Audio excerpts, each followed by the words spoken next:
information, this is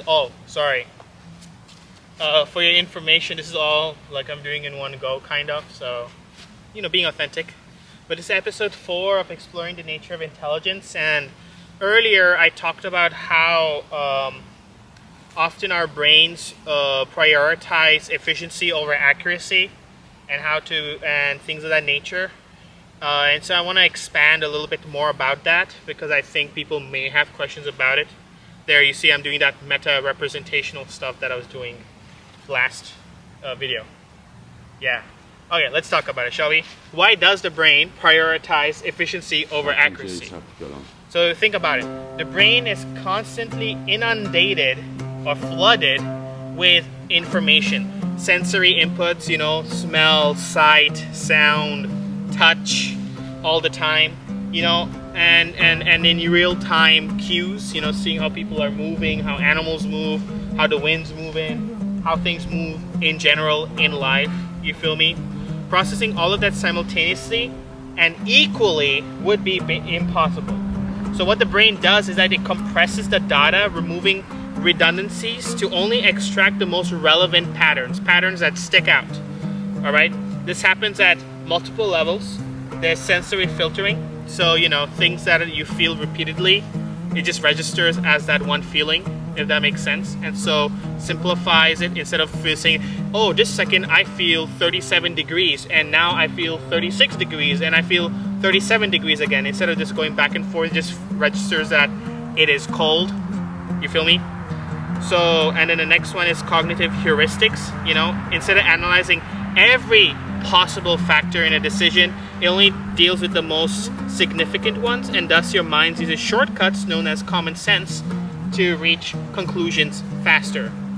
And then memory compression, because the brain doesn't store every detail of an event, it only stores the most significant ones, and often the reconstruction of memory is based on simplified patterns rather than exact replicas, And this is what makes human intelligence extremely efficient.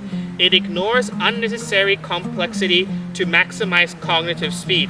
However, this also introduces the following risks of pattern recognition leading to false positives. The brain can sometimes see connections when they aren't there, And then critical information can be overlooked because by discarding low priority data, humans may miss weak signals that could be important later, Biases become self-reinforcing.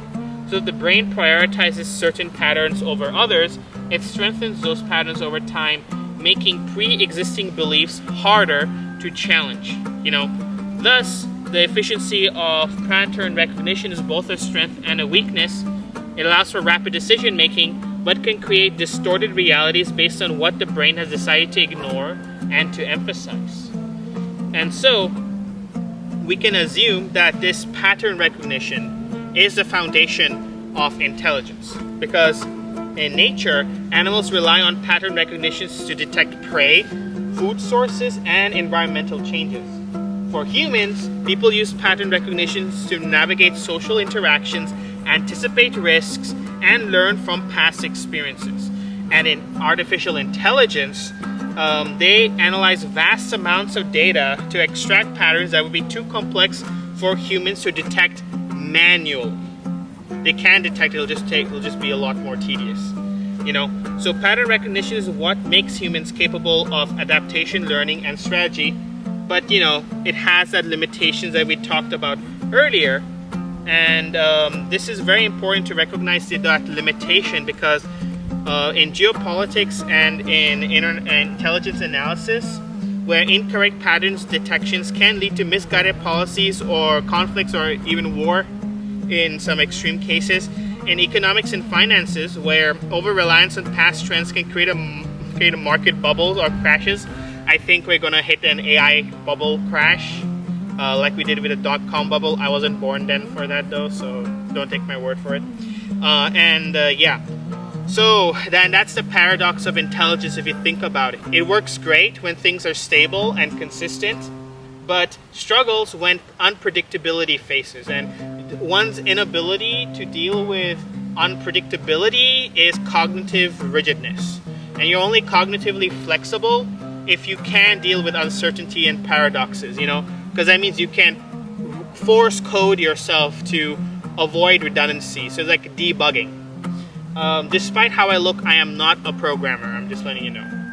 So yeah, so now I would like to talk about how AI uses the same sort of redundancy reductions to mimic human cognition.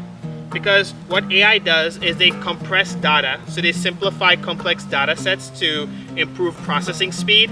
They rely on pattern recognition, and they rank information based on importance, you know, and then they feature selection. So like machine learning eliminates unnecessary variables, refine the model to optimize decision making.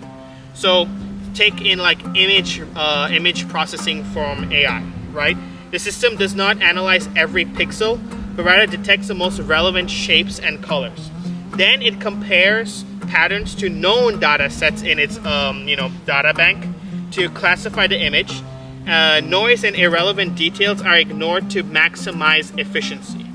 So this is similar to how humans instantly recognize faces, voices, and movements, not because they know every single detail, they're processing it live, but rather they detect the things that makes that said voice, face distinct, you know, in one's memory set.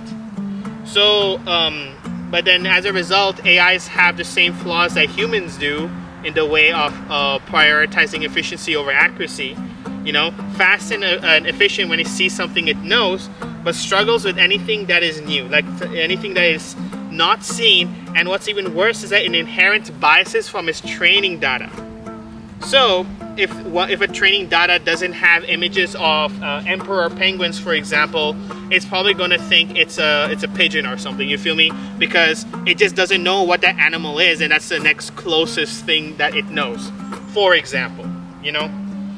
And you know, over optimization in intelligence for efficiency leads to cognitive rigidity that I just mentioned a few moments ago.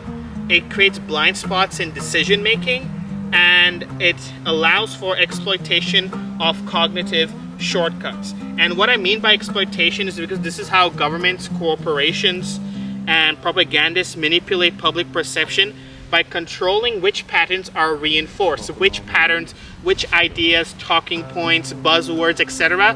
do they normalize to make it stable in your echo chamber, essentially, you know?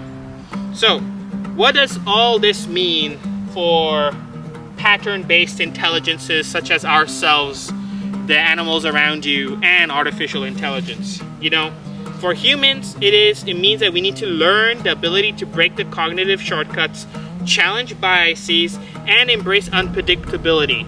And that will define who remains adaptable in an era of AI-driven decision-making. So yeah, guys, your ability to go against the grain is probably what's going to save you from being replaced by AI. For the AIs, they'll need to develop contextual self-awareness, the ability to question their own pattern recognition rather than just optimizing efficiency. You know, so that they need to be self-aware. Once again, they need to have that meta representation that we talked about last video to reach sentience. You know, they have to have an idea of themselves and the way their algorithm works. And finally, for society, right? The fight over which patterns are prioritized in information ecosystems like social media, news, education, and governance will determine who will control the next stage of global influence. You know, so you guys, if you want to see the change in the world that you desire, you must enforce and put out the patterns and ideas that you want to see in this world. If you want humanity to be more empathetic, show empathy, teach people empathy, give empathy, you know, normalize empathy, make empathy like it's normal and you're crazy for not seeing it. And that's how you can have people have more empathy. I mean, this is also the same way how Hitler convinced the entire German nation to, you know, do their things. You feel me? It's not a far jump. So there you go, do as you will.